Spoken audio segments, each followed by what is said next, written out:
Hello, my name is Rose and welcome to the Week 7 Virtual Assembly. Desiree Reid will welcome us to country, followed by Mr Paul's principal address. I would like to acknowledge the Kamilaroi people, who are the traditional custodians of the land.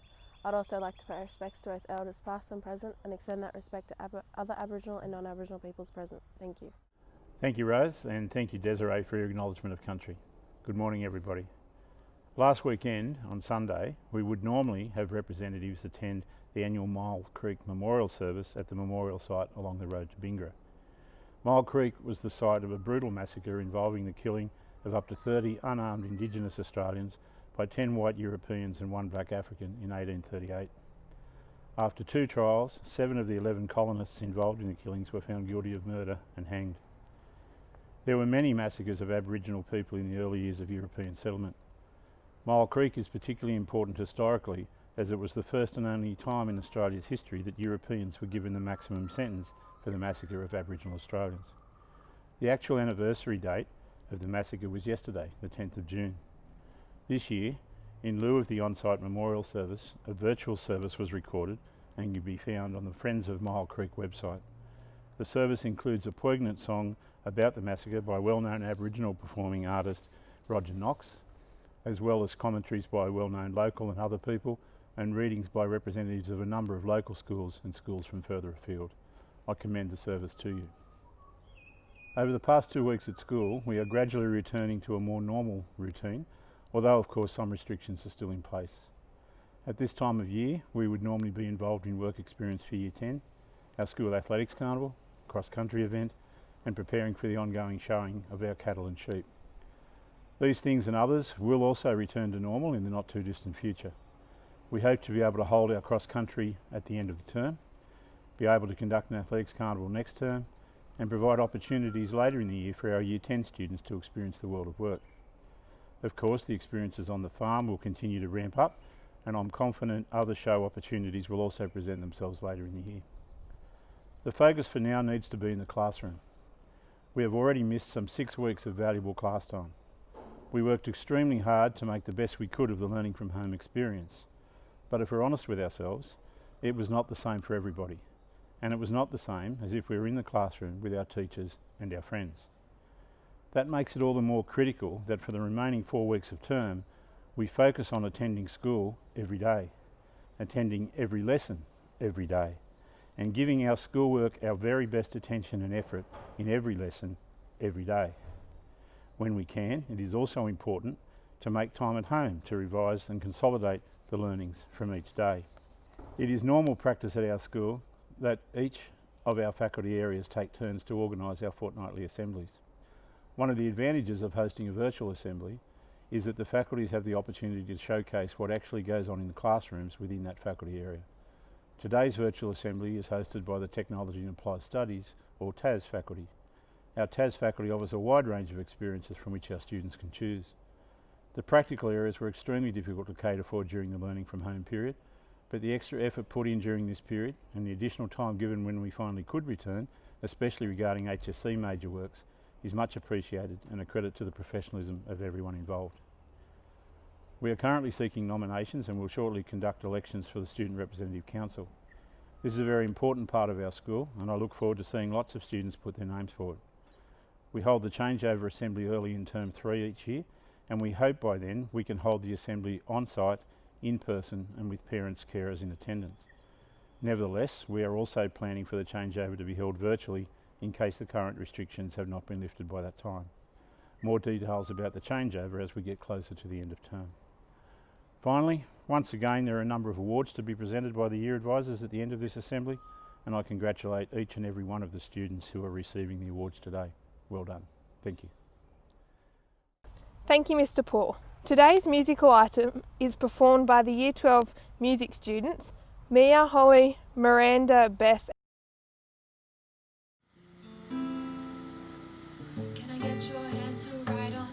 Just a piece of egg to bite on. What a night to fly my kite on. Do you wanna flash your light on? Take a look, it's on display for you. Coming down, no, not today. Did you reach your fortune teller? Get it off with no propeller. Do it up, it's on with Stella. What a way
Thank you for a great performance, Year 12. The TAS faculty teaches a diverse range of subjects, and this next clip showcases the students' creativity in the different TAS subjects.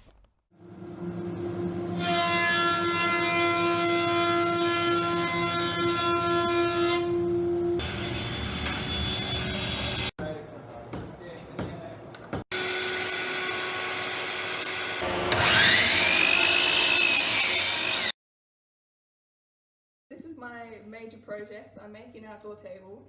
It's made from cattle yard rails. Probably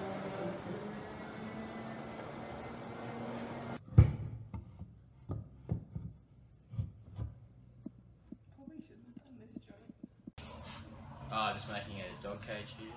Building a half canopy. I'm building a table, workbench.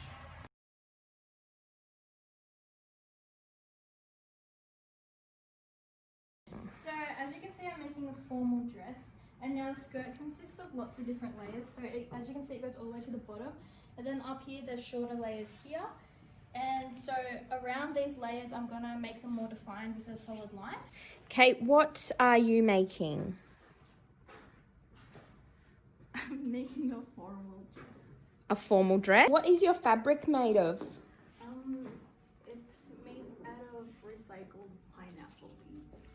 Pineapple leaves. And you had that sent from the Philippines, didn't you? Awesome.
Thank you, Taz. Careers in STEM is an information platform that helps young people discover careers of the future. This next clip tells us about STEM education and career opportunities.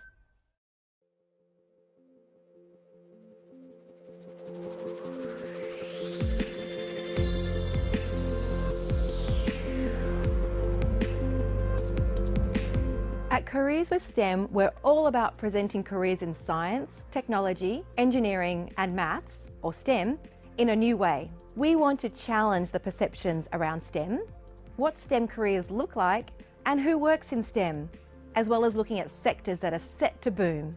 The opportunity for young people with STEM skills is exploding, but not enough of our students are taking up these challenges. We wanted to create a large-scale STEM careers information platform that would debunk stereotypes, celebrate exciting and diverse role models, and break down study and career pathways for students, as well as their teachers and parents. So we created Careers with STEM. We know that STEM jobs are growing faster than other jobs. STEM careers have grown by 79% since 1990, but enrolments in STEM degrees are at an all-time low compared to 20 years ago. We know that STEM skills are useful to almost every career. 75% of today's fastest growing careers require STEM skills, while 82% of employers say they value STEM skills, even if they're not required for the job. Also, as our world becomes increasingly connected and competitive, our challenges become more complex, and we need a higher level of STEM literacy and teamwork to solve these problems. It's a fact that STEM jobs need diversity. Despite the job opportunities, just 16% of STEM professionals are women. Also, just 20% of regional Australians work in STEM. Diverse teams are better at problem solving because when non-diverse teams approach a problem, the solution can miss the mark. Like when Amazon created AI software that shows bias toward recruiting males for tech careers. A STEM foundation can help young people prepare for rewarding future careers. While we don't know what jobs will exist in 10, 20 or 30 years from now, we know that with STEM skills, students will be prepared for anything. We call it STEM plus X, where X is your passion, a problem you're trying to solve, an area of opportunity, or another field altogether. Here are some examples we've covered in Careers with STEM. Lily Cerner is a mathematician and television presenter. She's best known for her role on the Australian game show Letters and Numbers, and she's now taking a lead role in changing maths perceptions. She works full-time for Atlassian, Australia's most successful tech company, as a data scientist, and her goal is to ban the term, "I'm not good at maths." This is Nathan Adler. He's a UNSW graduate. He's always loved building things, and he was also really into the outdoors. He created SurfSense, which brings the world's first real-time coastal wave monitoring infrastructure and notification system to beaches. Databoy is a platform that measures the features of swell and surface waves. When Shanae Esterhausen's father moved from Africa to Australia for work, the family initially slept on mattresses on the floor as all the money had gone toward the move. She's now a founder and designer at her label Mac Clothing. She works with 3D printed materials and uses bioprinting techniques to ensure her fashion label has an environmental footprint of 0. Daniel Pelchin is a performance analyst at Collingwood Football Club. He always loved working with numbers, but he came into his element when he found in them something else that he was passionate about: football. At the football club, he measures the stats of 3,000 players each year to help the recruitment team monitor who's performing well. Amy Shee-Nash has forged a path to an amazing career as CommBank's General Manager, Group Data Science. Amy has a PhD in data mining, a Master's in Artificial Intelligence, an MBA, and she holds multiple patents. She's determined to help shape the next generation of great, diverse minds in data science. Vivian Chan is a UQ Science graduate who is the CEO and co-founder of Sparrow, a scientific discovery search engine which combines human and artificial intelligence to help everyone access the science that's important to them. Luke Sutter is using his passion for fitness and mental well-being to help rugby players compete at an elite level. He studied psychology and combined with his love of sport, he became an exercise scientist and a sports psychologist. You can search people and careers by STEM Foundation or their X on the Careers with STEM website. Each magazine is also available as a digital issue on careerswithstem.com, and there you can find STEM news, career tips, as well as quizzes, videos and competitions. Also on the website, you can find hundreds of current STEM stories, searchable by the STEM discipline or your X. There's over 300 profiles, including special sections on women in STEM, Indigenous people in STEM, and young people in STEM. We're excited about the future of work. The opportunities are constantly changing and technology is making our lives easier. STEM skills are not just about science, technology, engineering and maths. STEM is also a way of thinking and working together.